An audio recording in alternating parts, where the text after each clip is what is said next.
Hi, I'm J.R. McConvey. I'm going to read you a little bit of a story from my collection Different Beasts. This came out last year through Goose Lane Editions. I was going to do some readings in March to promote it, but that didn't turn out, so this is to make up for that. I'm going to read you the beginning of a story called The Last Ham, and it's a bit of an Easter story, so in that it's appropriate for this strange season we find ourselves living through. The pig carcass hung from a thick wooden beam, spinning at the end of a rope trussed around its trotters, shafts of light from the gaps in the barn walls dancing like cracked player piano keys across its pale, hairless girth. A tendril of blood drizzled from the slice in its neck into the bucket underneath, pushing yet more blood over the bucket's rim into a pool on the dirt floor that now framed the crumpled body of Ted Kersey like a scarlet peacock's fan. As a whole, the tableau suggested some obscene ritual sacrifice, the work of a brutal priest who placed the same value on the souls of men as on those of swine for the butchering.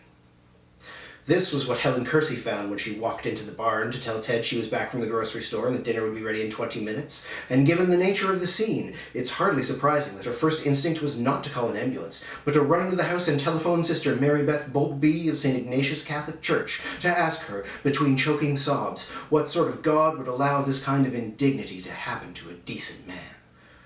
"The Lord's plan has some strange twists and turns," said the sister, "but we must have faith in his word and his wisdom, cruel though it may seem."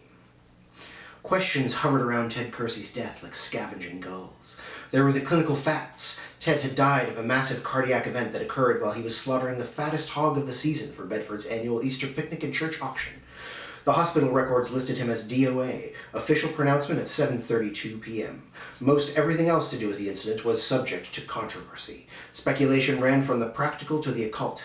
Had the attack been brought on with a physical strain of killing the pig? Was this usually a job Ted did alone, or had queer circumstances left him without assistance? Did he die in tandem with the beast as he ran the blade across its throat? Or had the attack come moments later, triggered by the release of the animal's blood, as though it had poisoned the very air Ted breathed? Had the pig been possessed by some demonic spirit? Why had this blasphemy happened to Ted Kersey? Why now? After being bandied about in church and on the walkways of Bedford's tiny main street for a few days, most of these questions were shrugged off as mysteries beyond the ken of the town's average folk.